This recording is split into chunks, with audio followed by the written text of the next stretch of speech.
ეხმარება თუ არა საქართველო ირანს ამ საკითხის შესახებ ჰადსონის ინსტიტუტში საქართველოსთან დაკავშირებით გამართულ დებატებზე იმსჯელეს. უფრო კონკრეტულად ღონისძიებაზე განხილვის საგანი საქართველოში ირანის გაფართოებული გავლენის შესწავლა და რეგიონში შეერთებული შტატების ინტერესები იყო. მომხსენებლებს შორის რესპუბლიკელი კონგრესმენი ჯო ულსონი, ჰადსონის ინსტიტუტის მკვლევარი ლუკოფი და სოვლაბის მკვლევარი გიორგი კანდელაკი იყვნენ. შეფასებების დროს კრიტიკული იყო კონგრესმენი ულსონი. მისი თქმით, ირან-ამერიკის ომში ქართული ოცნება ირანს დაეხმარა. მანვე განაცხადა, რომ ოცნება დონალდ ტრამპის შუამავლობით კავკასიაში აზერბაიჯანსა და სომხეთს შორის მიღწეულ წარმატებას ძირს უთხრის.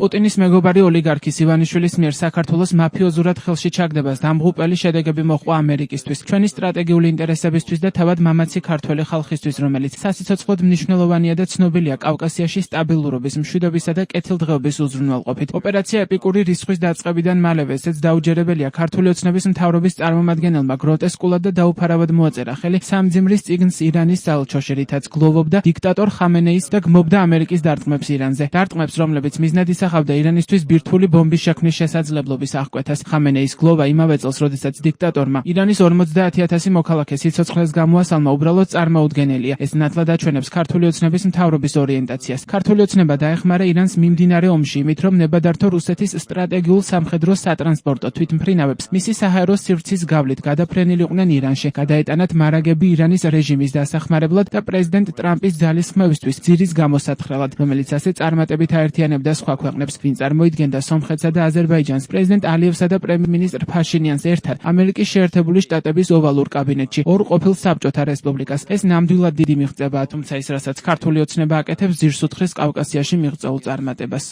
განხილვის დროს სოვლაბის მკვლევარმა გიორგი კანდელაკმა თქვა, რომ საქართველოში მიმდინარე მოვლენები შტატების ეროვნული საფრთხეების ინტერესებისთვის აშკარად ცუდია. მალე საქართველოში ირანულ გავლენებზე საუბრისას უნივერსიტეტი ალ-მუსტაფა ახსენა და განმარტა, რომ ქვეყანაში არსებული რეპრესიული კანონმდებლობის ფონზე ირანული სასწავლებელი უპრობლემოდ ფუნქციონირებს.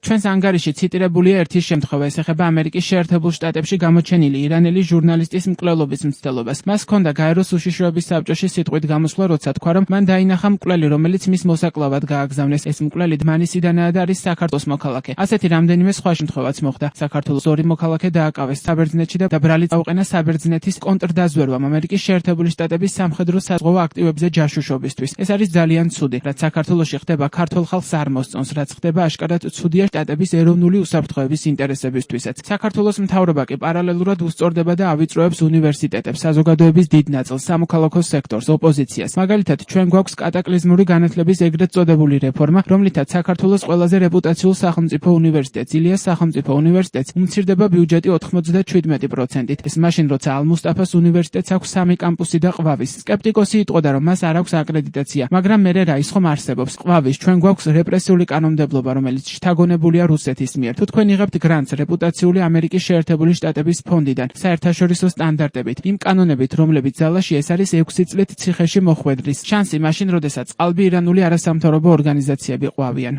რა შეუძლია გააკეთოს ქართულ ოცნებას, რას უნდა ელოდეს ამერიკის შეერთებული შტატები, რომ ეს მთავრობა გააკეთებს? პირველ რიგში მან უნდა აჩვენოს, რომ ოდესღაც ამერიკის პარტნიორი იყო. მე ვფიქრობ, ბურთი ახლა ძალიან მკაფიოდ ქართული ოცნების მოედანზეა. ისინი ნებას რთავენ ირანს აკეთოს ის, რასაც აკეთებს საქართველოში დღეს. ეს სრულიად ეწინააღმდეგება პრეზიდენტ ტრამპის სოფლმხედველობას და ამერიკა უპირველეს ყოვლისა პოლიტიკას. თქვენ არ გჭირდებათ ირანის საელჩოში მისვლა სამძიმრის წიგნზე ხელის მოსაწერად. არავის მოენატრებოდით იქ, რომ არ მისულიყავით, მაგრამ მაინც ისინი ირჩევენ ამგვარი რამეების კეთებას. თუ შეხედავთ საგარეო საქმეთა სამინისტროს პრეს-რელიზს ინგლისურ ენაზე, სიტყვა ირანს ვერ სადიპოვით, თითქოს დრონები მარსიდან ჩამოფრინდნენ, ასე რომ სიმბოლიზმს აქვს მნიშვნელობა. ქართულ ოცნებას შეუძლია დაიწყოს სწორი სიგნალების გაგზავნა ტრამპის ადმინისტრაციისთვის, რომ აპირებენ ამ საკითხს სერიოზულად მიუდგნენ, მაგრამ შემდეგ მე ვფიქრობ, ჩვენ გვჭირდება გქონდეს უფრო თვალსაჩინო მკაცრი ზომები ზოგიერთი ამ ქსელის წინააღმდეგ, რომლებიც არსებობს. ჯო ულსონის განცხადებას, რომ ქართული ოცნება ირანს ეხმარება, დღეს შალვა პაპუაშვილი გამოეხმაურა. მისი თქმით, მსგავსი შინაარსის განცხადებები ულსონის აკვიატებაა, რასაც მანტრასავით იმეორებს.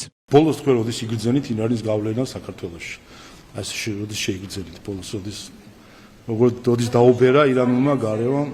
არ არის სინამდვილეში სერიოზული. სინამდვილეში ყველამ ხო ვიცით, ყველამ ხო ძალიან კარგად ვიცით, რომ ეს არის ერთი ადამიანის, ჯო ულსონის აკვიატება.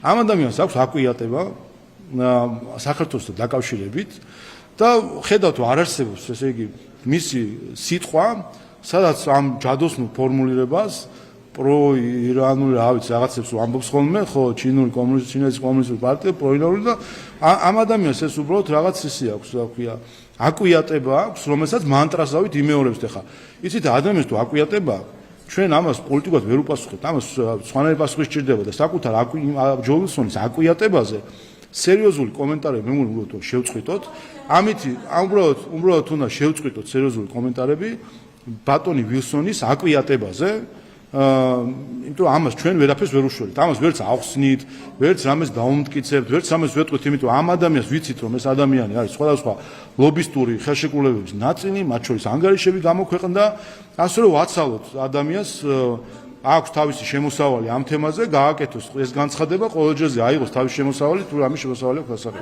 2026 წლის სამარტს ჰადსონის ინსტიტუტმა გამოაქვეყნა კვლევა სათაურით საქართველოს ირანისკენ შებრუნება თეირანის გავლენის სწრაფი გაფართოება ერთდროს ამერიკის შეერთებული შტატების ერთგულ მოკავშირეში კვლევის ავტორები საბჭოთა წარსულის კვლევის ლაბორატორიის პროექტების მენეჯერი გიორგი კანდელაკი და ჰადსონის ინსტიტუტის უფროსი მეცნიერ თანამშრომელი ლუკ კოფი იყვნენ კვლევაში ეწერა რომ საქართველოში ირანის პოლიტიკური რელიგიური ეკონომიკური და კულტურული გავლენა მკვეთრად გაიზარდა კვლევის თანახმად საქართველოს ირანისკენ გადახრა უფრო ფართო გეოპოლიტიკური გადალაგების ნაწილია რომელიც მოსკოვთან დაახლოებასაც მოიცავს ავტორები მიუთითებდნენ რომ ეს ცვლილება ასევე ასუსტებს დემოკრატიულ ინსტიტუტებს იურიდიულ ზეწოლას ახდენს პროდასავლურ არასამთავრობო ორგანიზაციებსა და მედიაზე და არღვევს ტრადიციულ პარტნიორულ ურთიერთობებს დასავლეთთან